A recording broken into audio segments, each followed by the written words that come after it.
Moiraine suddenly whirled her vine-carved staff above her head, spinning it with both hands. Rand's gasp echoed that of the villagers, for a hissing white flame flared from each end of the staff, standing straight out like spear points despite the rod's whirling. Even Bran and Harral edged away from her. She snapped her arms down straight out before her, the staff parallel to the ground, but the pale fire still jetted out, brighter than the torches. Men shied away, held up hands to shield their eyes from the pain of that brilliance. Is this what Aemon's blood has come to?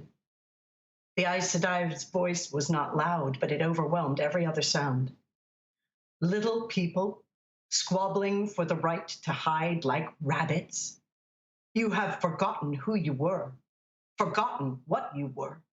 But I'd hoped some small part was left, some memory in blood and bone, some shred to steel you for the long night coming. No one spoke. The two Coplans looked as if they never wanted to open their mouths again. Bran said, "Forgotten who we were? We are who we always have been. Honest farmers and shepherds and craftsmen.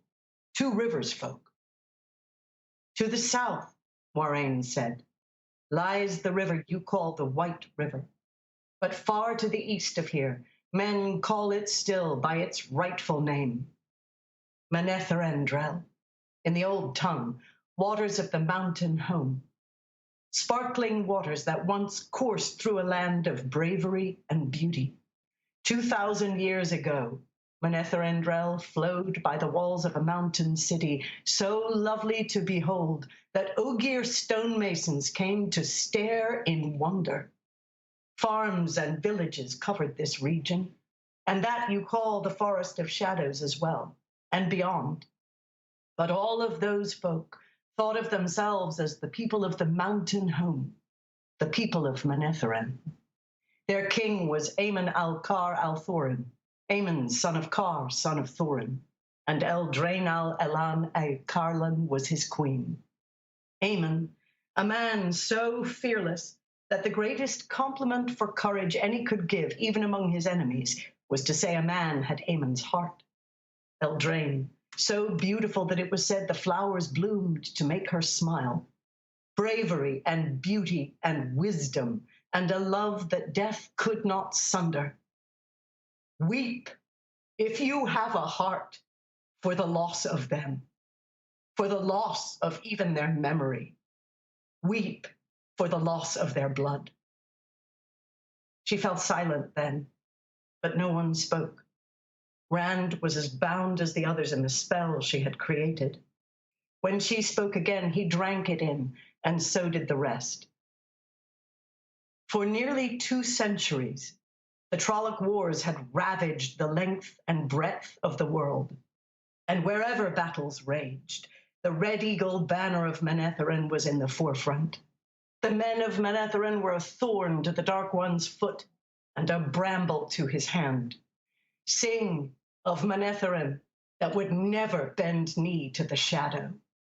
Sing of Manetheren, the sword that could not be broken. They were far away, the men of Manetheren, on the field of Bekar, called the Field of Blood, when news came that a Trolloc army was moving against their home. Too far to do else but wait to hear of their land's death. For the forces of the Dark One meant to make an end of them, kill the mighty oak by hacking away its roots. Too far to do else but mourn, but they were the men of the mountain home. Without hesitation, without thought for the distance they must travel, they marched from the very field of victory, still covered in dust and sweat and blood. Day and night they marched, for they had seen the horror a Trolloc army left behind it, and no man of them could sleep while such a danger threatened Manetheren. They moved as if their feet had wings, marching further and faster than friends hoped or enemies feared they could. At any other day, that march alone would have inspired songs. When the Dark One's armies swooped down upon the lands of Manetheren, the men of the mountain home stood before it, with their backs to the Tarandrel. Some villager raised a small cheer then, but Moiraine kept on as if she had not heard. The host that faced the men of Manetheren was enough to daunt the bravest heart. Ravens blackened the sky. Trollocs blackened the land. Trollocs and their human allies. Trollocs and dark friends in tens of thousands, and dreadlords to command. At night their cook fires outnumbered the stars, and dawn revealed the banner of Baal-Zaman at their head. Baal-Zaman, heart of the dark, an ancient name for the father of lies. The Dark One could not have been free of his prison at Sheol Ghul, for if he had been, not all the forces of humankind together could have stood against him, but there was power there, dreadlords, and some evil that made that light-destroying banner seem no more than right, and sent a chill into the souls of the men who faced it. Yet they knew what they must do. Their homeland lay just across the river. They must keep that host and the power with it from the mountain home. Aemon had sent out messengers. Aid was promised if they could hold for but 3 days at the Tarandrel. Hold for 3 days against odds that should overwhelm them in the first hour. Yet somehow, through bloody assault and desperate defense, they held through an hour, and the second hour, and the third. For 3 days they fought, and though the land became a butcher's yard, no crossing of the Tarandrel did they yield. By the third night, no help had come, and no messengers, and they fought on alone. For 6 days, for 9. And on the 10th day, Aemon knew the bitter taste of betrayal.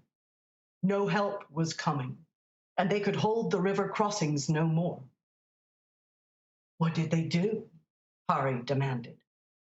Torch fires flickered in the chill night breeze, but no one made a move to draw a cloak tighter. Aemon crossed the Tarandrel, Moiraine told them, destroying the bridges behind him. And he sent word throughout his land for the people to flee, for he knew the powers with the Trolloc horde would find a way to bring it across the river.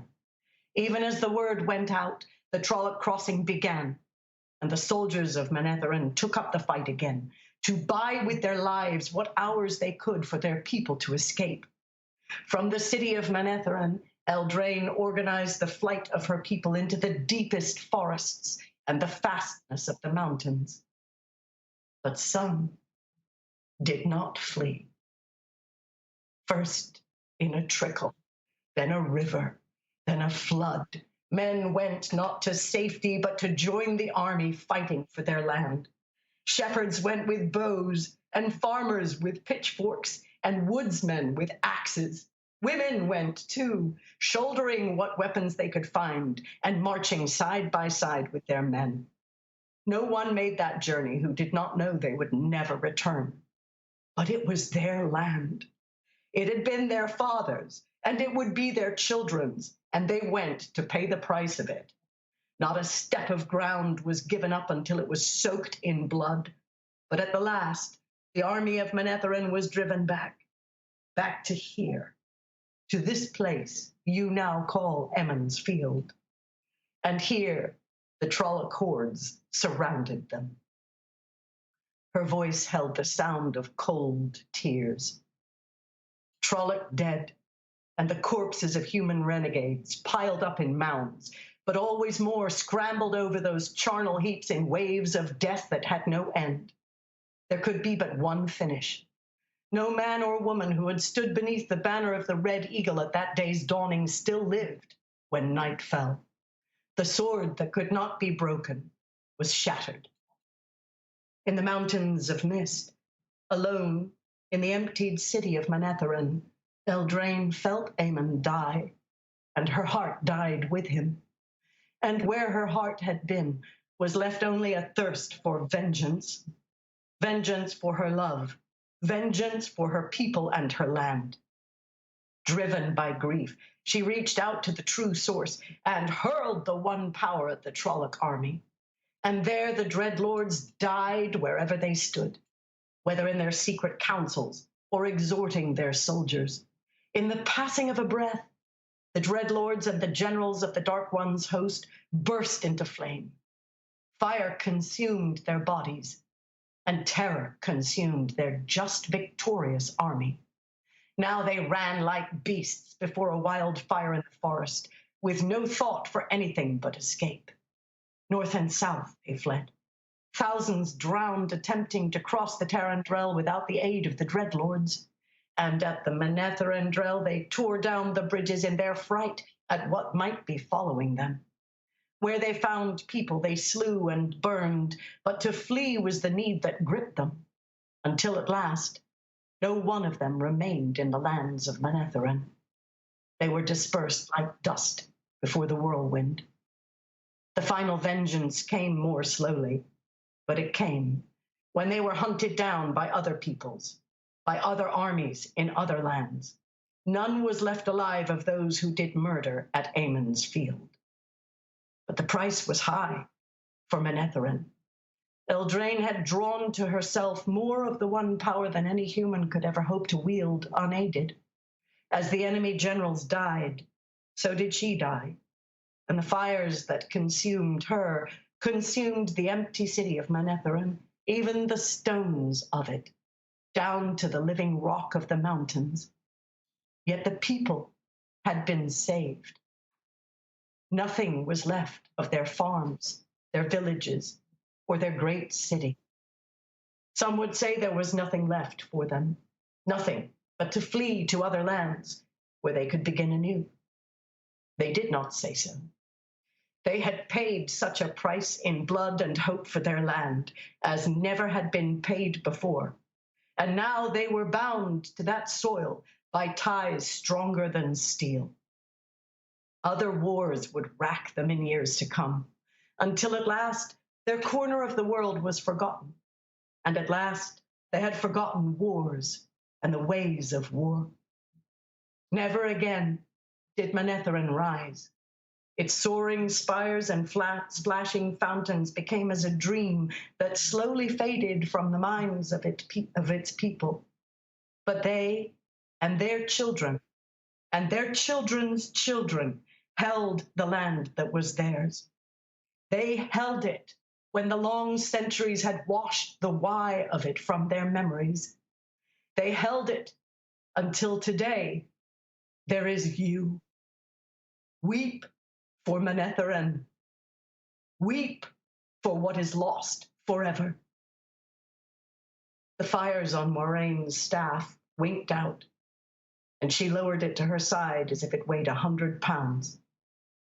For a long moment, the moan of the wind was the only sound.